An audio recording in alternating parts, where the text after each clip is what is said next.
Selamat malam Bapak Ibu, saudara-saudari yang terkasih. Jumpa lagi dalam acara Naikul GPIB. Dan di malam ini, Sabtu 27 November 2021, bersama saya, Pendeta Kailani M. Luhulima, KMJ GPIB Fata Glenmore, Banyuwangi. Bapak Ibu, saudara-saudari yang terkasih, pada malam ini renungan kita terambil dari Kitab Kisah Para Rasul, pasal 16 ayat 35 sampai yang ke-40. Sebelum kita membacanya, mari kita bersatu hati dalam doa. Kita berdoa. Allah yang maha baik, kami mengucap syukur untuk kasih setiamu dalam hidup kami. Dan di malam ini, sebelum kami melepas penat dan lelah dalam istirahat, berkenanlah Engkau datang dengan kuasa Roh Kudus-Mu, hingga ketika kami merenungkan firman-Mu, firman-Mu ini sungguh boleh menjadi pedoman dalam pergumulan hidup kami. Bersabdalah ya Allah, karena kami sebagai anak-anak-Mu telah sedia untuk mendengar. Amin. Kitab Kisah Para Rasul pasal 16 ayat 35 sampai yang ke-40 tertulis, setelah hari siang, pembesar-pembesar kota menyuruh pejabat-pejabat kota yang kepada kepala penjara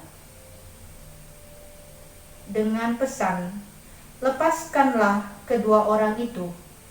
Kepala penjara meneruskan pesan itu kepada Paulus, katanya, pembesar-pembesar kota telah menyuruh melepaskan kamu. Jadi keluarlah kamu sekarang dan pergilah dengan selamat. Tetapi Paulus berkata kepada orang-orang itu, tanpa diadili mereka telah mendera kami, warga negara Roma, di muka umum, lalu melemparkan kami ke dalam penjara. Sekarang mereka mau mengeluarkan kami dengan diam-diam? Tidak mungkin demikian. Biarlah mereka datang sendiri dan membawa kami keluar. Pejabat-pejabat itu menyampaikan perkataan itu kepada pembesar-pembesar kota. Ketika mereka mendengar bahwa Paulus dan Silas adalah orang Rom, maka takutlah mereka. Mereka datang minta maaf, lalu membawa kedua rasul itu keluar dan memohon supaya mereka meninggalkan kota itu. Lalu mereka meninggalkan penjara itu dan pergi ke rumah Lydia, dan setelah bertemu dengan saudara-saudara di situ dan menghiburkan mereka, berangkatlah kedua rasul itu. Bapak Ibu, saudara-saudara yang terkasih dalam Tuhan Yesus Kristus, dalam sebuah media digital tercatat sebuah berita dengan judul 28 tahun di penjara karena salah dakwaan. Pria ini bernama Chester Holman III. Karena pada akhirnya dia terbukti tidak bersalah, Holman III dibebaskan dan mendapat ganti rugi sebesar 133 miliar rupiah. Kisahnya kemudian difilmkan dalam serial Netflix yang berjudul Innocent Files. Innocent Files atau kasus orang-orang yang tidak bersalah ini ternyata terjadi juga di berbagai negara, seperti di Polandia, oleh Komenda, dan juga di Cina. Orang-orang yang dipenjara karena melewati proses peradilan yang seharusnya adil, tetapi mereka tidak menerima keadilan dan menerima salah dakwaan, hingga mereka harus dihukum atas kejahatan yang tidak mereka lakukan atau mereka tidak bersalah atas tuduhan tersebut. Atau baru-baru ini juga kita mendengar kisah ketidakadilan dari seorang istri yang berada di Karawang, Valencia, yang menerima dakwaan atas laporan suaminya sendiri karena memarahi suaminya yang mabuk-mabukan. Kisah ketidakadilan, kisah kebenaran yang dibungkamkan itu juga terjadi di berbagai tempat. Hukum seharusnya adil, tapi nyatanya banyak juga orang-orang yang tidak bersalah akhirnya menerima hukuman. Seperti teks yang kita baca pada malam ini tentang kisah salah dakwaan, hasutan atau fitnahan yang dituduhkan kepada Rasul Paulus, sehingga dia, khususnya Paulus dan Silas, menerima ketidakadilan dan harus dipenjara pada saat itu di Filipi. Hasutan yang dituduhkan kepada Paulus membuat ia harus menerima hukuman. Padahal Paulus dan Silas tidak melakukan seperti yang dituduhkan.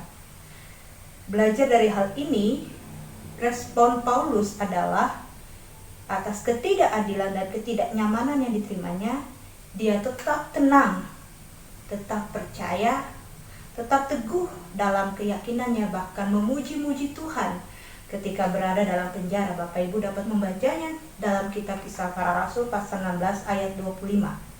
Bahkan Paulus dan Silas mengikuti proses yang benar, tidak menyalahkan siapapun, tidak gaduh, bahkan tidak bersungut-sungut kepada Tuhan.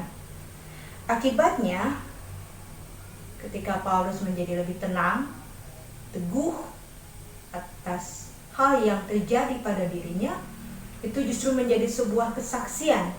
Karena pada akhirnya kita ingat, kepala penjara di Filipi kemudian meminta diri dibaptis dan menjadi pengikut Kristus.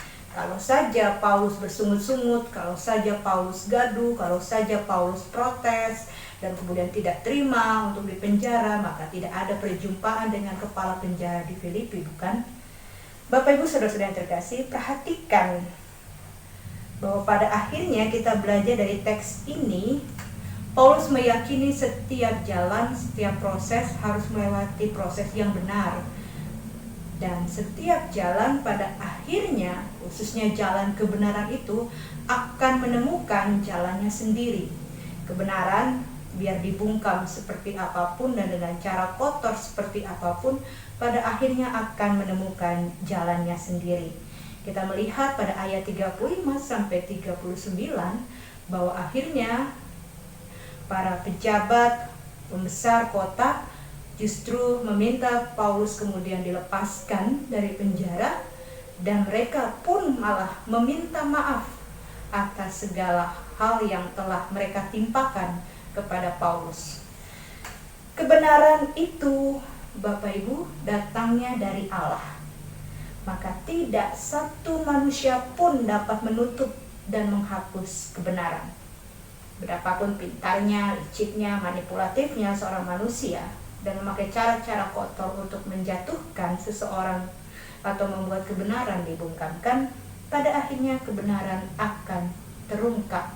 Pada akhirnya kebenaran akan menemukan jalannya sendiri. Bapak Ibu saudara-saudara yang terkasih, apa artinya renungan ini bagi kehidupan kita? Mungkin ada di antara kita yang pernah datang menghadap Allah dengan keluhan-keluhan yang terasa berat, keluhan-keluhan yang tidak bisa diucapkan lagi, karena ada hal-hal yang terjadi dan kita lihat sebagai bentuk ketidakadilan. Atau ada di antara kita yang merasa lelah dalam menyatakan kebenaran atau berlaku benar, karena akhirnya cara-cara yang curang, cara-cara yang licik itu justru yang lebih diperhatikan, atau cara-cara curang dan licik itu lebih baik dan lebih berhasil dalam pandangan manusia. Atau mungkin ada di antara kita menerima perlakuan yang tidak pantas, posisi yang tidak layak, atau mungkin juga ada di antara kita menjadi korban hasutan atau fitnahan.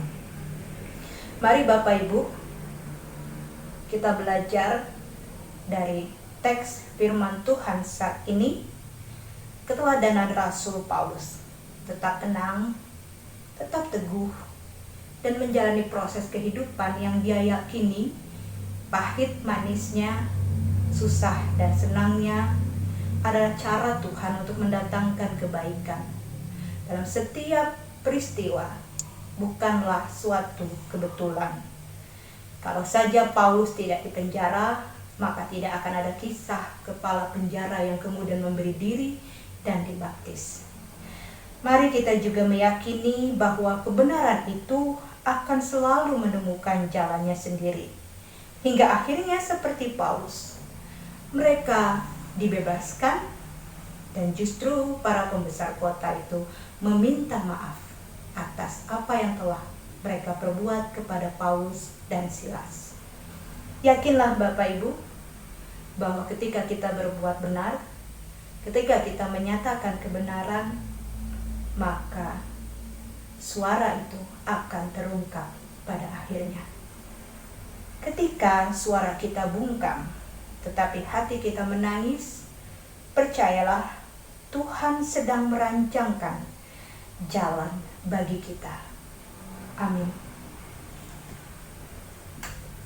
Mari Bapak Ibu kita satu hati dalam doa, kita berdoa. Allah yang rahmani, Sang Pemilik kehidupan, yang kami sembah dalam Yesus Kristus, kami mengucap syukur untuk firman-Mu yang kembali mengingatkan kami untuk tetap tenang, teguh, dan teduh dalam setiap pergumulan hidup, dan percaya bahwa ada rancangan-rancangan kebaikan yang Tuhan nyatakan. Betapapun pahit, pedih, dan kecewa, ada kebenaran yang akan terus terungkap atas setiap ketidakadilan yang seringkali terjadi dan dirasakan. Karena itu ya Tuhan, topanglah kami, teguhkanlah iman percaya kami, dan bimbinglah kami senantiasa untuk dapat menjadi pelaku-pelaku firman Tuhan yang melakukan kebenaran. Dan di malam ini, ketika kami akan beristirahat, melepas penat dan lelah kami mohon ya Tuhan, lindungilah kami, jagalah kami di malam ini, agar kami mendapatkan kekuatan, mendapatkan keteduhan dari setiap pergumulan hidup, dan kiranya kami boleh beristirahat dalam dekapan cinta kasih Tuhan. Kami pun berdoa di malam ini untuk seluruh pergumulan yang terjadi, untuk segala hal yang terjadi di sekitar kami, bahkan untuk situasi bangsa dan negara kami. Pandemi COVID-19 yang masih terus memberikan kekhawatiran dan ancaman, kiranya dapat teratasi dengan baik. Berkenanlah Tuhan memberikan hikmat kepada para pemimpin negeri ini, agar dapat memberikan jalan keluar yang terbaik di tengah masalah pandemi COVID-19 ini. Bahkan memberkati setiap saudara-saudara kami yang juga mengalami musibah atas peristiwa bencana alam di berbagai tempat. Dan pakailah kami juga untuk dapat menjadi saluran kasih, mampu menolong, mampu memberikan bantuan atas setiap penderitaan yang terjadi di sekitar kami. Kami menjadi peka akan berbagai penderitaan dari setiap saudara-saudara kami yang mengalami musibah bencana alam tersebut. Dan akhirnya Tuhan, tolonglah kami untuk tetap terus teguh dan setia sebagai anak-anak Tuhan dalam pergumulan dan perjalanan hidup kami. Dan tambahkanlah hikmat bagi kami, agar kami tahu berlaku baik dan benar, dan terus menyatakan yang benar. Inilah seruan doa kami, yang kami minta hanya kepadamu Yesus Kristus Tuhan kami yang hidup. Amin.